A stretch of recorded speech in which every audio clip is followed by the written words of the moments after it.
Chicago, we are back and ready, at least I hope, to defend our championship. It was an off season of, well, some change, not quite an absurd amount. Obviously, the loss of Jason Robertson takes center stage. There were a couple of other minor moves there. I mean, maybe some minors underselling it, the likes of Braden Schneider being moved on and some of the other younger forwards that we have. It has led us to this team. Of course, I did go ahead and find the best coach for the job, optimizing, so on and so forth. It is our captain, Alex DeBrincat, centered by Adam Fantilli with Ricard Vanainen on the right. You have Chris Ness, Maverick Bork, and Roger Lukowicz on the second line. Lucas Reichel, Paul Ledwinski, and Kasper Halttunen on the third, with Gavin Hayes, Victor Sternborg, and AJ Greer on the fourth. Defensively, Vorobyev with Seth Jones, Korchinski, and Lashunov. And that third pair actually still doesn't quite work out the way I wanted it to. It is Ethan Del Mastro and the veteran Drew Doughty. We'll see what happens with that third pair as the season goes on. Drew Commesso, Emil Vinny as the goaltenders, again, Shimmick and Florian Jacki as the healthy scratches. The AHL, pretty much what you would expect for line chemistry. I had to drop the legend known as Josh Hall down to the second line. Oh no. And yeah, we'll still see if we can get this Novikov guy to have out of nowhere development. But both teams are set up for a playoff run at the very least. I mean, that is, okay, we can't seem to get an AHL goalie coach to save our lives, whatever. We got the assistant coach though. Am I worried about an AHL goalie coach? Maybe I am. Maybe I am not. To that point, this season, playoffs, bare minimum for both teams, right? What happens once we get there, who knows with how the playoffs tend to go, but certainly bare minimum, we need to make it to the postseason. Let's try to bring in Sergei Artukin as our goalie coach. I thought for sure the other guy would have accepted the deal, but apparently not, so that is annoying. But with that, we'll see if he accepts in the next few days, and we will get going with this season. And actually, let's get our backup goaltender in there to kick things off. We'll roll with Emil Vinny getting the season opener, and then presumably Drew Commesso will get the next couple. I haven't really looked at our schedule yet. So it is San Jose to kick off this new season. We do get a goalie coach in there. Beautiful. And we lose 5-2. Not the first time. I mean, hey, you know, who knows? Wins, losses at the start of this year. It wouldn't be the first time that we've started off a new season with an absolutely abysmal record. But we do end up beating Calgary there 4-0. Drew Commesso, by the way, one of the big kind of stories of this season. Shout out to Paul Ledwinski. Obviously, he was our guy in the postseason, gets hurt, and of all people, it was Semyon Varlamov who stepped in and helped, you know, really kind of lead us to that championship. Obviously, we let go of him this season to have a younger, you know, project backup goaltender, but oof, Emil Vinny, yikes. That's a rough loss. His numbers are, yep, I mean, it's only 3 appearances so far, but damn, those are some rough numbers. Look at Fantilli, though. He's looking good after that Colorado game. 8-4 loss to the Kings. 5-3 loss to the Golden Knights. So not only are we losing, it's worth noting, oh yeah, like we are allowing a ton of goals in the process. So Vinny's actually going to get a run here. Chance to be the starter. Another loss for him. He's still looking for his first career win, and we have really struggled. And there it is, the first career win for Emil Vinny at the NHL level, 4-3 over Detroit. Oh my God, we have so many back-to-backs to begin this season. What the hell? Who the hell made this schedule? Okay, I mean, sure, all the back-to-backs in the world. I mean, it makes sure, of course, that we get, you know, our backup goaltender in there. Can't wait, by the way, if it's a feature they ever frickin' add. Lord knows I've mentioned it to them before, and hopefully we get it. I mean, I'm fingers crossed as soon as NHL 24. There needs to be goalie stamina. 100% needs to be goalie stamina so that you actually have incentive to play your backup goalie beyond prospect development. That's the only reason to do so. Fingers crossed. I have been asking for that for a couple of years now. We'll see what happens in the future. But, I was going to say we're bouncing back pretty well, and then we lost that game. We'll leave the same goaltenders in. Boston game. We do get the win, but let's go ahead and shift it over back to Drew Commesso. So Emil Vinny, couple of wins here and there. Nothing too crazy. So we end up beating the Florida Panthers, closing in on December 1st. We do still have some things I'm sure that we're going to have to attend to for this season. In terms of potential moves, and December 1st, I think, will be our first little stopping point. 10, 8, and 3, currently in a wild card spot in the Western Conference. Let's take a look at some of the numbers here. We'll start off with the goaltenders because, yeah, hasn't been great, to say the least.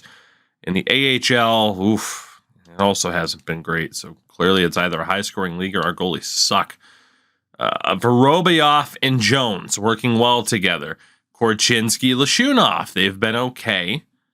Lashunov's not going to be a big point producer from the looks of it. Yeah, that was my fear. That Del Mastro and Doughty was just not going to work out. The alternatives: call up Solomon De La Rovere, try him next to Doughty for a couple of games, see if that's a little bit better. Or we continue to let De La Rovere develop as the top defenseman in the AHL, and we say, okay, clearly it's Drew Doughty because Del Mastro wasn't all that bad, really, last season. And of course, you know, we considered maybe even shifting things up defensively even more so. You know, we saw that Cale Makar was a free agent, but for that money, we weren't going to go for it. The top defenders that are out there right now: Drew Hellison, there's Riley Walsh, or you even have like a Jake Bean out there that can play both sides. There's no shortage of players who could fill in, given that Drew Doughty is past his prime. I mean, you gotta question, right? Is it worth going after someone like that, or is there somebody else out there? Because I figured Drew Doughty with that trait that he would be kind of a perfect fit, but apparently not. So really quickly, whoops, there we go. So in terms of overall, is there anybody who's like an 83 or higher as a third pair defender? There is. Okay, we got a couple of guys, including a former defender that we used to have in Sandin Pellikka. There are quite a few of these guys who kind of fit the bill. Obviously, there is one in particular. Okay, it was letting me scroll, and now it's not. Good to know. I mean, Timothy Liljegren, that's quite a bit of term when we can't guarantee a spot. Why is it not letting me? Okay, so it'll let me use the left or the right trigger, but not the left trigger. Okay. Figured that out. Dmitry Kuzmin is there. Mintakov. I mean, couple of solid options. Seamus Casey at 23 years old. New deal for him. Last year of Sandin Pellikka's contract. Wouldn't mind bringing him back. He is the youngest of the bunch as well. Again, at the time that we went, at the time that we dealt him away, there wasn't really a spot for him. I mean, there kind of was, but kind of wasn't. It worked out for us. We won the Stanley Cup. There would certainly be more of a spot for him now. And they want one of our 3 medium elite goalies, which obviously we can do that. So let's see who of the bunch makes the most sense to get rid of. They wanted one of the top 3. They were all right with Commodore. That's fine by me. Can we just go ahead and add Drew Doughty? I mean, Drew Doughty as a depth option wouldn't be the worst. He was technically listed now as a minor league top 2. We can have him as a depth defenseman. I'll give them a little bit more because obviously we know this goaltender's value is just a little bit inflated. The AI love players like this. They could turn them into draft picks pretty easily. Let's see. Aside from Kreider, who else do we have? Anybody else that makes a little bit of sense? Unsigned. We have all these low elites. My God. You know what, there. We'll be nice. We'll give you Kreider or Commodore for Axel Sandin. Pelika, that's rejected, really. The value is quite low, they say. Interesting. All right. Well, hey, I'll add a little bit more. Oh, my God. The amount of draft picks that we have. How would you like our 4th round pick? There you go. So, Axel Sandin Pelika. Welcome back to Chicago. Goodness. Goodness. Okay. So let's get the team set up from there. We will call him up. Beautiful. And we'll see if he's a fit here. And if he's not, well, then, you're kind of looking at Ethan Del Mastro, who could be moved out. It's still a -1 in terms of chemistry, but yeah, if Del Mastro would have been moved out, Del Rivera would simply take over. Forward-wise, ADB, 22 points in 21 games. Fantilli's still looking, Fantilli's our leading scorer. Of course, he's looking good. And Vikman as well, under a point per game. You could argue another Fantilli swap. Chris Ness, Maverick Bork, 19 points. Lukowicz not doing that bad. I do wonder, because that gets +2 across the board. What if we just have Maverick Bork and DeBrincat work together? It worked out very, very well last season. And same for that second line. They were phenomenal. Reichel, 11 points, 21 games. That's not that bad. Ludwinski, man, I don't know what's going on with this guy. What it is with this guy. He's insane, though. Halton, not that bad. Okay, 4th line. 4th line as hey, you guys are okay. We don't need to invest a ton of money in the 4th line. We don't really want to put prospects there because they won't get proper playing time. Unfortunately, it's not working out very well.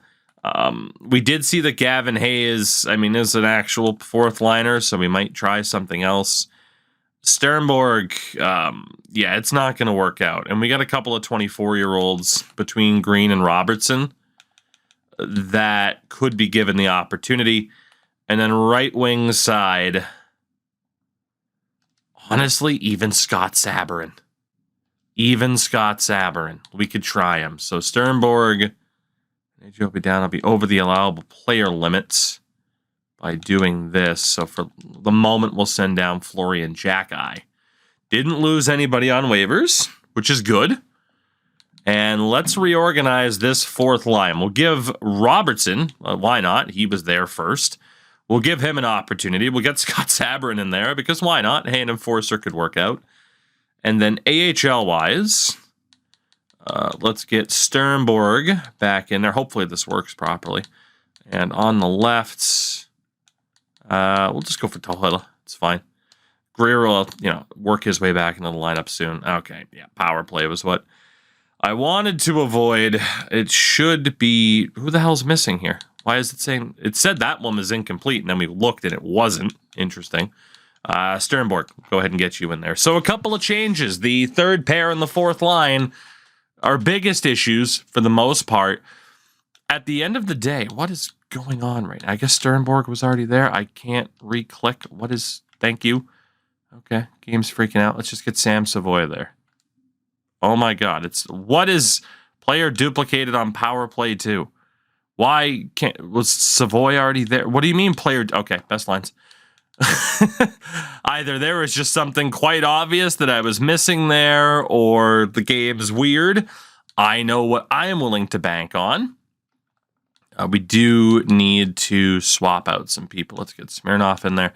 I do not know if he's overly benefiting from being on a higher line, but we will try it.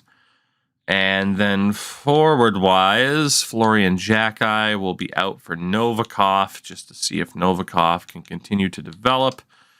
And who's the worst fit for that line? It is AJ. There we go. We'll leave it like that for now. Screw it. So, honestly, when your 4th line and 3rd pair are your biggest issues, it's not that bad. Yes, we did swap Fantilli and Maverick Bork, but that's also just to test it out, Test the waters a little bit, see if that can kind of spike things up even more so for us. We're still, playing 500 hockey here, slightly under 500 hockey. Quite what we were hoping for. You got to wonder, too, Jason Robertson, was he a strong enough fit for this team that he took, focus off of other players and opened up space for them? In a proper game, that might be the case. In this game, who the hell? All right, back to the sim. Again, we've had so many friggin' games this year in terms of back-to-backs. But a couple of wins, a loss to Tampa, a loss to Boston. Fantilli still our leading scorer. Let's get Comesso back in there. We'll get to the end of the month, double check kind of how things have looked for the team throughout December, see what our biggest issue is, look around league-wide. If our goaltending is still struggling, maybe, oh my God, if our goaltending is still struggling. Imagine that fantasy scenario. Jesus. All right, well, welcome to 2028. And let's take a look. Yep, sub 900 across the board. AHL, at least Tyler Brennan has really started to turn it around. Let's take a look here. So, all right, I mean, Sandy and Pellica, -1 since being here. He and Del Mastro aren't bad, but they're not a great fit together. Again, Del Mastro last year was great with Lashunov especially, but Lashunov had to graduate up to get that better development. Gavin Hayes is now a -11. It's a -4 for Robertson, a -3 for Scotty Sabourin. So that fourth line just still isn't quite working out. There are a couple of changes I have in mind that I could make. Didn't mean to advance day, but that's okay. It won't sim us through a game. First and foremost, we'll take Robertson out. Let's get Green in there. Those changes being that I have in mind, Gavin Hayes and Ethan Del Mastro move. Something we could certainly do. But our biggest issue right now appears to be goaltending. Is this a league-wide deal where scoring is just up? Somewhat. Honestly, I mean, 51 points in 36 games isn't insane. It's not. How's the goaltending looking across the board? Okay, goaltending in general is down a bit, certainly. Anything above a 9-10 is solid, though. It's not as if sub 900 is close to the average. So we do need better goaltending. I think we can wait it out until February to see if the boys can figure it out a little bit, unless our hand is forced. And I think we're hitting that point pretty quickly here. Oh, man. How soon is too soon to make changes for a club that expects to be able to compete for a championship yet again? Ethan Del Mastro just fractured his jaw. He'll be out for a couple of weeks. Good to know. Honestly, let's try Shimmick there. Why not? Instead of calling up the other guy. Okay, you know what? We are going to roll with it, but that's a bit scary as we did beat Ottawa 4-2. We lose in a shootout to the Rangers, beat the Minnesota Wild 4-0. Lose to Vancouver 6-3. Beat the Sharks in a shootout. Man, we are inconsistent. Then we got a home-at-home against the Blues. As Del Mastro can be back. I'm just going to sit him out for the first game because we're going to have to swap out goaltending anyway. What a weird run we have been on. Absolutely bizarre. So Vinny's back in. And boy, Emil Vinny has to prove something pretty quickly here. Let's get Del Mastro back in there. And again, February 1st right now is our target date. See where we are. Knowing that the deadline won't be until March, I don't know if we'll be able to hold off until then in regards to certain changes. But we are just, well, I was going to say playing 500 hockey. I mean, we're 6-2-2. I think that's 6-3-1. Went a little bit further into February, but that is okay. So 23-19-6, the second wildcard spot in the West. But still not quite what we would have hoped for or wanted. Goaltending has still been rather subpar. Again, Doughty on that third pair really struggled. Shimmick actually did really well, even though it was a -3. In terms of line chemistry, that is, they did really well together. Interesting. Tucker Robertson, couple of points, but obviously that line continued to kind of get ripped apart. Interesting for that third pair. Vorobyev and Jones still looking good together. Korchinski and Lashunov are okay. It's very clear that they're not a great fit for one another. And then Sandin Pellikka, 7 points, +3 since being here. You know, I mean, get something for Ethan Del Mastro now. Just play the veteran Simic there. And worst case scenario, we have Della Rovere as a call-up. I mean, it's the third pair. It shouldn't be that big of an issue. In terms of the forwards, it's actually a minus. Okay. Decent point total for ADB. But that line, while they're putting up points, they are surrendering quite a few. However, that second line is looking pretty good. That's a problem, though. Roger Lukowich could still be dropped to that third line.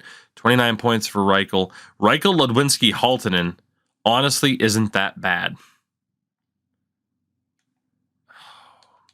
Ludwinski and Reichel seem to work really well together. Honestly, what if we were to try something like this? What if we were to try? And in that fourth line, I don't know about Gavin Hayes. Green seems to be a decent fit, though, for that fourth line. Gavin Hayes isn't quite delivering the way that we would have wanted.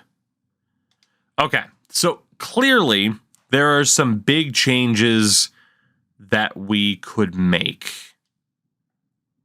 I think we're going to hold off on big changes, especially knowing that Lukowich is still a third liner. That does mean at the deadline, we could go out and get a huge piece again to fill in for the top six. Biggest issue right now is goaltending. I do think I want to try to move on from Ethan Del Mastro. He was great last year. He's not really cutting it this year. Sandy and Pellikka's going to be on that third line. Get a third-round pick from the Bruins or the Sabres. Could get the veteran Jakub Vrana, of all people. Really? We might have to look into that. Bach and Barabanov. Yeah, I mean, a third-round pick for a third-pairing guy who's 25 years old is really too good to pass up. But there was, Pierre Engvall out there too. There was that trade for Mr. Jakub Vrana. And how is he looking? Okay, now again, his shooting category is insane because IRL, his shooting metrics when he's healthy have been insane. He can't play defense worth a dick or check anybody, but he can shoot the goddamn puck. And we have the cap space to do this. Honestly, maybe we try Vrana first. And if he's not a fit, but then again, thinking about the team that would pretty much be Halttunen that has to make the move out. I don't know if it is actually a perfect fit. It is interesting, though, to me that he is there. And I'm going to keep that in mind for when we eventually more than likely have to make a move. So Ethan Del Mastro, again, you just became a little bit expendable for me, buddy. I hate to tell you. Any of those third rounders, there we go. Like Detroit would be perfect because they're not offering me a garbage prospect who's under contract. Islanders also wouldn't be that bad, given the pick that's involved. But I do think we will send Ethan Del Mastro to the Detroit Red Wings for a third round pick, which is perfect for me. Let's just go best lines really quickly. And the other move that I want to make, Gavin Hayes, it's not quite working out here, buddy. We'll give you a fresh start somewhere else. Fourth round pick. Oh, Dustin Wolf, who's a low starter, but he's probably 26 at this point. 4th round pick seems to be the best we can get, which, to be honest, for a guy who's going to be bottom 6, a long-time 4th liner is not that bad. We'll send you out east to Buffalo, just so that if we have to deal with it, it's in the Stanley Cup final, basically. So, for the forwards, and again, funny enough that Scott Sabourin's been okay. Panayi, again, does he benefit more from being in the AHL tearing it up than anywhere else? Yeah, probably. Roulette's, though, he's 24. He can get the shot.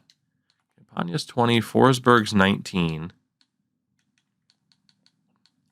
I think we're going to leave Sabourin there for the moment. I think we are. And we can also call up Greer just to be the healthy scratch option. Robertson would have to go through waivers, but I got to be honest, if we lose him, I'm not all that miffed. We'll probably get like a 4th round pick for him. So we'll put him through waivers. And then defensively, we're still looking okay. And Robertson didn't get claimed. So there you go. In case you're worried about it being a somewhat major loss. So DeBrincat, Fantilli, Vanainen. Let's go with Ness, Bork, Halttunen, Reichel, Ludwinski, Lukowicz, Roulette, Green, and we'll get Scott Sabourin back in there. Defensively, still the same. And then, Comesso, Vinny, Doughty, Greer's the scratches. AHL-wise, for the hell of it, just go best lines. And really, if someone doesn't get put in there through best lines, then I'm not all that concerned about them at this stage. So let's go up to the 11th of February. That's our next game against Montreal, and we'll get back to doing some things here. And we'll sim ahead here. Definitely not distracted. All right. Another back-to-back coming up. My God. Feels like a couple of years ago there was, and again, maybe it's every year that I see like Leafs fans just be like, hey, cool, we have the most back-to-backs in the NHL again. Hooray. Let's see. Emil Vinny is in. I was going to potentially look for a goalie as well, but I figured let's make line changes first instead of the idea of, all right, well, goaltending, what do we have? And so far, small sample size. Oof, Ryan Green gets hurt. Small sample size, but that new set of line combinations, it was working out pretty well. It was. We're going to Comesso back in there. And Emil Vinny was the goaltender as well. I forget how long it said Green was out for. I'm just going to play Greer at center just to save time. Normally we'd call someone up.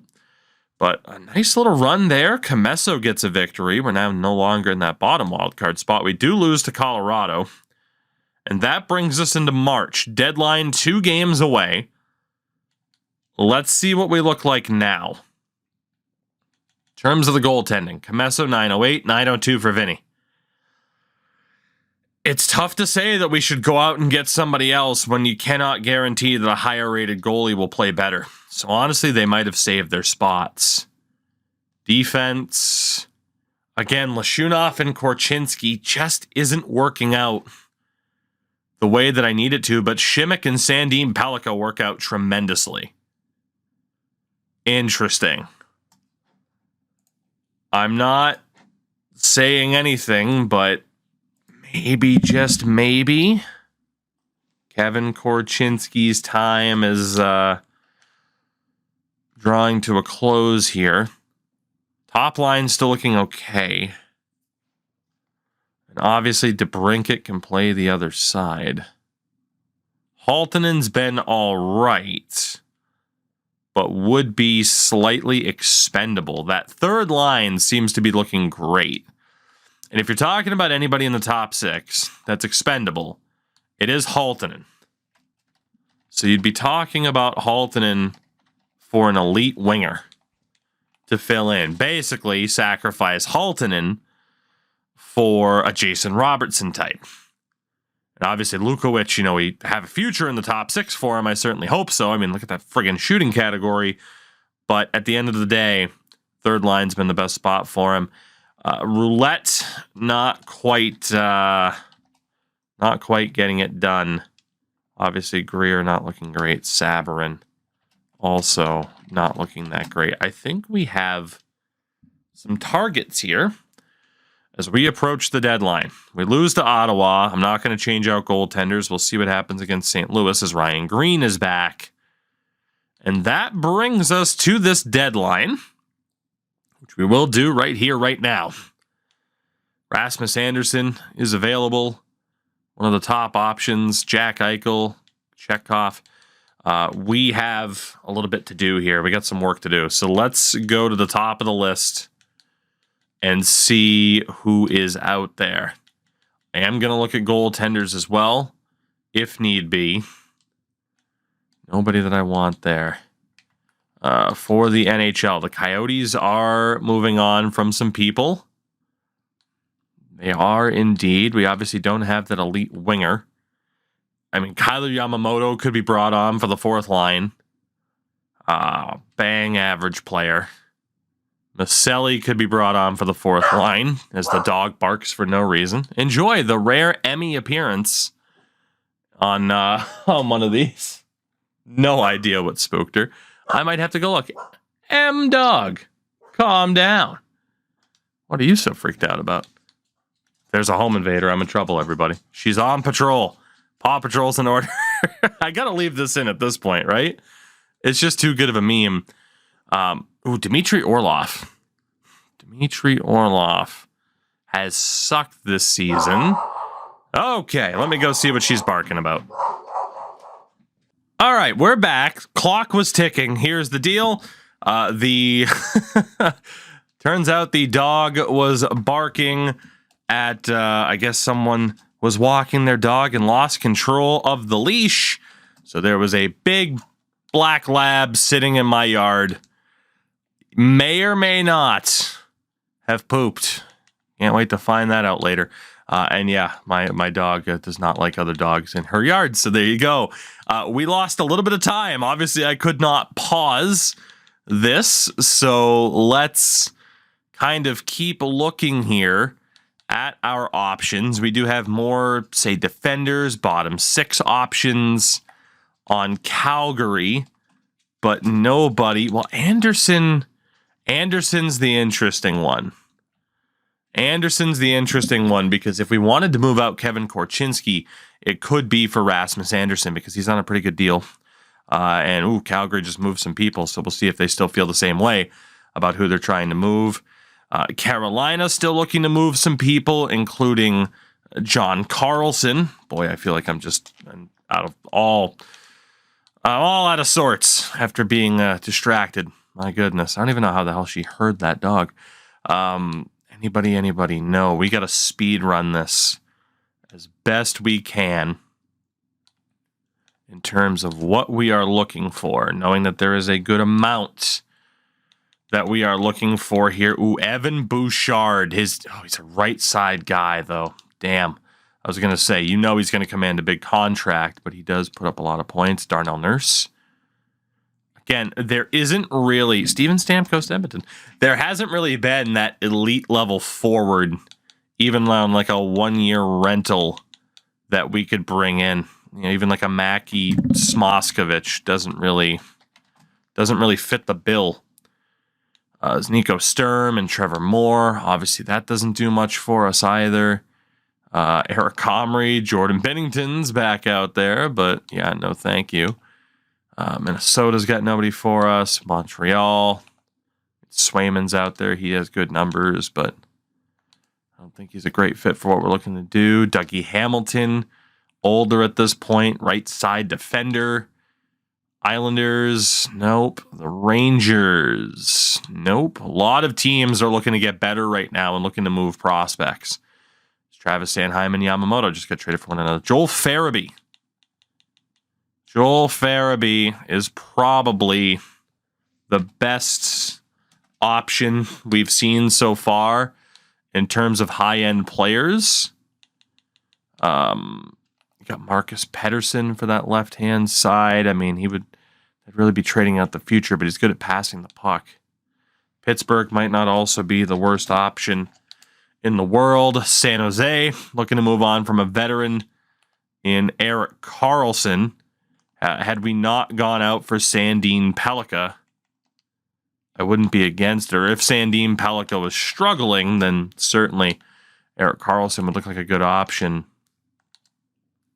Let's see, Seattle only trying to move Tyler Bertuzzi, who has actually been pretty good, but is he that much better than like what a Halttunen could provide in the future? There's Nikita Alexandrov as a center, which isn't great, but St. Louis, they're also looking to move away some bit pieces. Tampa Bay was giving up nothing. Toronto's giving up nothing. Vancouver. Vegas with Jack Eichel, but again, he's in a spot where he's a defensive specialist. And you could argue, again, hey, defensive specialist might be what you need, given how low his contract is. Might not be the worst option in the world. Could also pick up someone like Paul Cotter in the deal. Washington, Dylan Strome, Rasmus Sandin. Sandin would be a pretty good fit for. Wow, Rasmus Sandin's been amazing. I mean, Rasmus Sandin, Dylan Strome, or even Sandin and some of the other options in terms of depth wouldn't be that bad. Goaltending, I think we're pretty much set. So if we wanted to go out and try to get an improvement on Kevin Korchinski, we have a couple of options. I'm going to back out of this really quickly. Rasmus Andersson does look to be the best option. He is under contract for a good amount of time. If it's not him, it's definitely Sandin. No doubt about that. Apparently Carter Hart is also out there. Also Marcus Pettersson, but yeah, if Sandin's available, that makes sense. So really quickly, let's do fine trade on the open block for Anderson. They'd want Reichel a first and a second, Halttunen a first and a second, Maverick Bourque or Vanainen.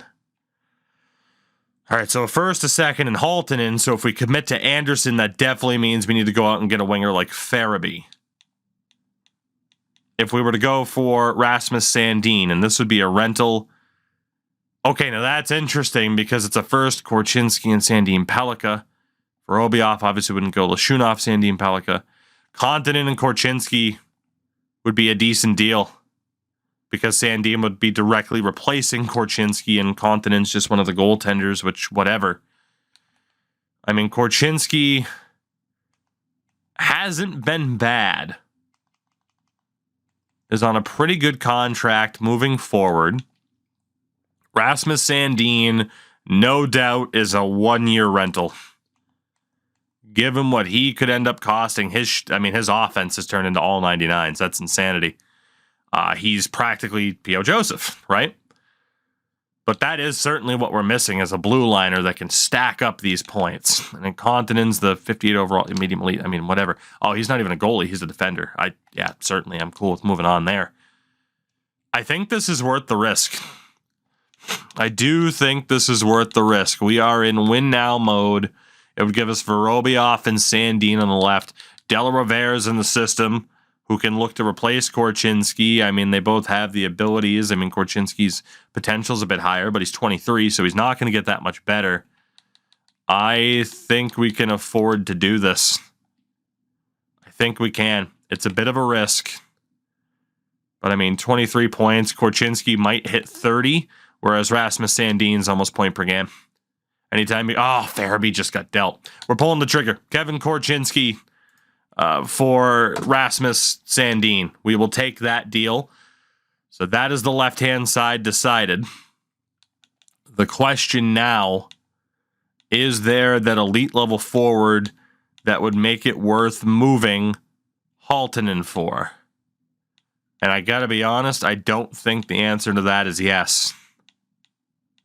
Given how our team has done since we've made that swap, I think we pretty much have the best we can do in that regard. So that pretty much just leaves the fourth line as what we would want to kind of strengthen up here. Apparently, Ruzicka's making $11 million on Philadelphia. How the hell did he swing that? Of course, like Zach Hyman, Protas. There's a lot of different dudes that could kind of fit the bill for what we're looking for. It's a shame about Farabee. That is a big shame about Farabee. I thought he would have been a pretty good fit. So one more look then.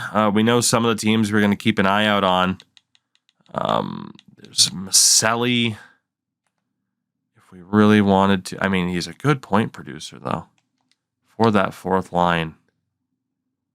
What would it cost to get him? Second round pick? Okay. I mean, a second round pick for Maselli. We'll keep that in mind. Calgary was up next, unless anybody's changed. They haven't. And for the Flames, we'd be looking at like Cole Schwindt, who has been all right when he's played. Oscar Sundqvist, but he's been in the AHL. Braden Shen. How much money is tied up in these guys? Oof. I mean, Sundqvist and Schwindt aren't that bad, but yeah, I mean, Calgary, it would pretty much just be Cole Schwindt. Carolina was next. Again, like Owen Tippett's out there. You got Barabanov, Tarasenko, Dominic Bach. Barabanov's making a shitload. Bach and Tarasenko would just be to try something different on the wings. That's about it. We don't have too much time left. Edmonton. In terms of what we'd be looking for. Puistola, Stamkos, Amadio, Killorn. Stamkos still makes a crap load. Puistola can score goals. It's good to know. Amadio, I mean, yeah, typical depth option. Alex Killorn's doing very well in the AHL. Florida, same thing, couple options like that. Philadelphia was next, but I think we have them ruled out now. Pretty much. Pittsburgh. Like Brian Rust, Alex Iafallo, we could bring him back after all this time. Wow, Raquel has dropped to other forward. He also makes a crap load of money, so does Rust. The Sharks are out. The Kraken just made a deal. They're out. St. Louis. Couple of veterans to fill out the team, like Palmieri, Marchessault. I think we'd like maybe what Carolina could offer a little bit more. All right, we have to pull the trigger on a trade here very, very fast. We're going back to Carolina. We're going for Tarasenko and Dominic Bach. Of course, there was no trade it could find. Oh, God. I don't know. I don't even know if I have time to pull this off. Son of a bitch. Of course, it couldn't even find a base level trade. Well, unfortunately, I mean, we make a big move for a big defender. I needed that little bit of extra time that my own dog cost me. Unless I can pull this off fast, we might have to overpay. Is a third-round pick from Detroit enough? Yes, it is. Okay, well, we give up a third-round pick to get a little bit of extra depth right at the buzzer. Haltonen stays, as we do not have an elite-level option. David Camp? And no reason we couldn't bring in David Camp. Why not? We have the space. So there wasn't that elite-level option to swap Haltonen out for. But we'll see if that was the right move to bring in Rasmus Sandin or not. I don't have the answer, but certainly with a point total like that, sure, it's probably one and done for him. But it helps to get a player like that here. Gotta be honest, I'm going to swap AJ and Sabrin, even though I don't think Sabrin will play. Roulette had been struggling. I'm going to send him down. So honestly, that fourth line is looking interesting because Haltonen's still going to play on the right. So actually, we can send down Sabrin. And let's get a basic look at what this team's going to be heading into the playoffs. It is going to be DeBrincat, Fantilli, Vanainen, Ness, Bork, Haltonen, still Reichel, Ludwinski, Lukowicz, and then Bach, Green, and Tarasenko. So we go for a little bit more of a skill approach. Granted, Dominic Bach, he's listed as a playmaker. He's just very average and well-rounded. Tarasenko, though, still has a little bit of a shot. Wish I had time to go out and get Maselli instead, but it is what it is. And now, I mean, Vorobyev, Jones, Sandin, Lashunov. I mean, if that's not going to work, then we can always try something else. Looks like we can't get any positives out of it, but that's looking good. I mean, I do think, obviously, once we get to the playoffs, anything can happen. This team could easily go on a run and really do some damage, but time will tell. Again, there just wasn't that elite level forward that I wanted to kind of swap Haltinen out for. There was, however, a strange dog in my front yard.